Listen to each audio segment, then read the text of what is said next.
আজকের এই মঞ্চ থেকে দীর্ঘদিন পরে যেহেতু হেফাজতে ইসলামের তত্ত্বাবধানে লাখো তাওহীদি জনতার জমায়েতে এই বিশাল মহাসমাবেশ অনুষ্ঠিত হতে যাচ্ছে নোয়াখালী, ফেনী, লক্ষ্মীপুর, কুমিল্লার ওলামায়ে কেরাম, ছাত্র জনতা, তাওহীদি জনতা, মুসল্লিবৃন্দ সবার কাছে আমার একটাই আহ্বান, হেফাজতে ইসলাম শেষ হয়ে যায় নাই যতদিন মাদ্রাসা কওমিয়ার ছাত্র শিক্ষক একজন জীবিত থাকবে, হেফাজতে ইসলাম থাকবে।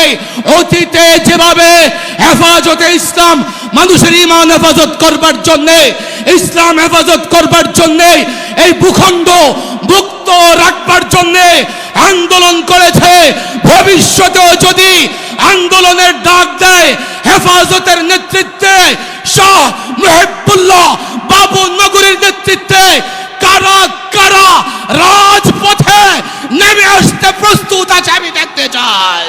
হিজবুত তাওহীদ একটা কালো সংগঠন, অন্ধকার সংগঠন, কথা ঠিক না বেঠিক?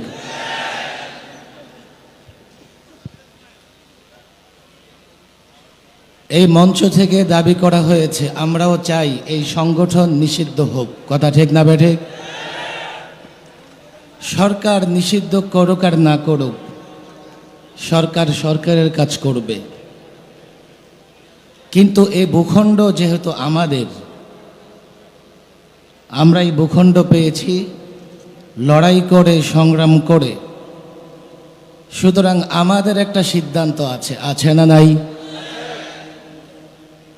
আপনাদের দাবি, মঞ্চ থেকে দাবি, হিজবুত তাওহীদ নিষিদ্ধ হোক।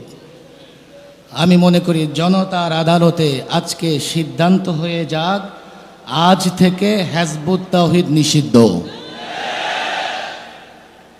এক বক্তা বলেছেন নোয়াখালীতে তাদের কার্যক্রম নিষিদ্ধ থাকবে।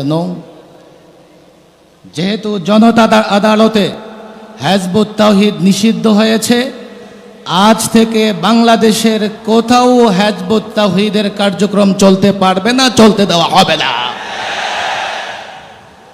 এই ভূখণ্ড আমাদের।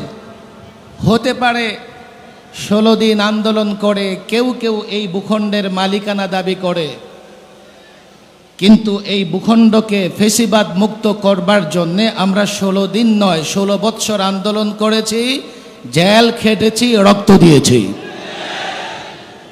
2, আমরা যখন বাতিল বিরোধী আন্দোলন করছি, একটা বিষয় আমাদের মনে রাখতে হবে, বাতিল কিন্তু বসে নাই। এই যে আজকে নানা জায়গায় কওমি মাদ্রাসা নিয়ে নানা ধরনের প্রপাগান্ডা প্রচারণা চলছে, এর পেছনে আমরা যাদের বিরুদ্ধে আন্দোলন করছি, আমরা যাদের বিরুদ্ধে সংগ্রাম করছি, তাদের হাত আছে। আমি নিজে বারবার এ বিষয়ে নানা পণ্ডিত ব্যক্তিদের সঙ্গে আলোচনা করে, গবেষণা করে যা বুঝেছি, এই যে কওমি মাদ্রাসার বিরুদ্ধে এখন অপপ্রচার চলছে, এর পেছনে সবচাইতে বড় ষড়যন্ত্রকারী হচ্ছে ইসকন এবং উগ্র হিন্দুত্ববাদী। এরপরে কাদিয়ানি থেকে শুরু করে হিজবুত তাওহীদ, আপনারা যাদের বিরুদ্ধে কথা বলছেন, যাদেরকে নিষিদ্ধ করতে চাইছেন, তারা আপনাদেরকে জনগণের চোখে খারাপ করবার জন্যে এই ষড়যন্ত্রগুলো করছে। সুতরাং আমাদের 2টা কাজ করতে হবে। 1, আমাদের আঙ্গিনায় কোনো প্রতিষ্ঠানে যাতে এই ধরনের অপবাদ দিতে না পারে আমাদের সতর্ক থাকতে হবে। 2, আমি পরিষ্কার বলি, যদি কোথাও কোনো বাতিলপন্থী, কোনো ভণ্ড, উগ্র হিন্দুত্ববাদী, হিজবুত তাওহীদ থেকে কাদিয়ানি পর্যন্ত কোনো দল, কোনো সম্প্রদায়, কোনো মাদ্রাসায় গিয়ে মব করবার চেষ্টা করে, কোথাও অভিযোগ আসলে আঘাত করবার চেষ্টা করে, আমি বলি না কথা, কোথাও কোনো সর্বশেষ কথা হেফাজতে ইসলাম নিয়ে। হেফাজতে ইসলাম সেই 13 শাপলা চত্বর থেকে রক্ত দিয়েছে।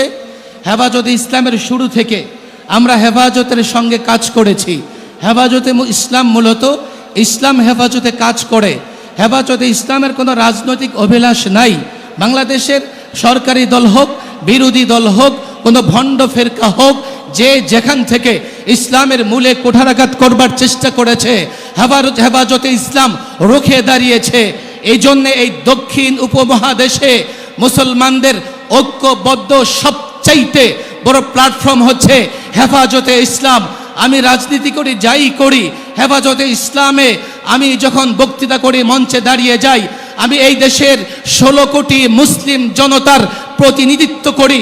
আজকের এই মঞ্চ থেকে দীর্ঘদিন পরে যেহেতু হেফাজতে ইসলামের তত্ত্বাবধানে লাখো তাওহীদি জনতার জমায়েতে এই বিশাল মহাসমাবেশ অনুষ্ঠিত হতে যাচ্ছে নোয়াখালী, ফেনী, লক্ষ্মীপুর, কুমিল্লার ওলামায়ে কেরাম, ছাত্র জনতা, তাওহীদি জনতা, মুসল্লিবৃন্দ, সবার কাছে আমার একটাই আহ্বান, হেফাজতে ইসলাম শেষ হয়ে যায় নাই।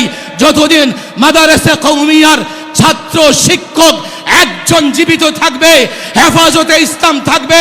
অতীতে যেভাবে হেফাজতে ইসলাম মানুষের ঈমান হেফাজত করবার জন্যে, ইসলাম হেফাজত করবার জন্যে, এই ভূখণ্ড মুক্ত রাখবার জন্যে আন্দোলন করেছে, ভবিষ্যতেও যদি আন্দোলনের ডাক দেয় হেফাজতের নেতৃত্বে, শাহ মুহিবুল্লাহ বাবু নগরীর নেতৃত্বে কারা কারা রাজপথে নেমে আসতে প্রস্তুত আছে আমি দেখতে চাই।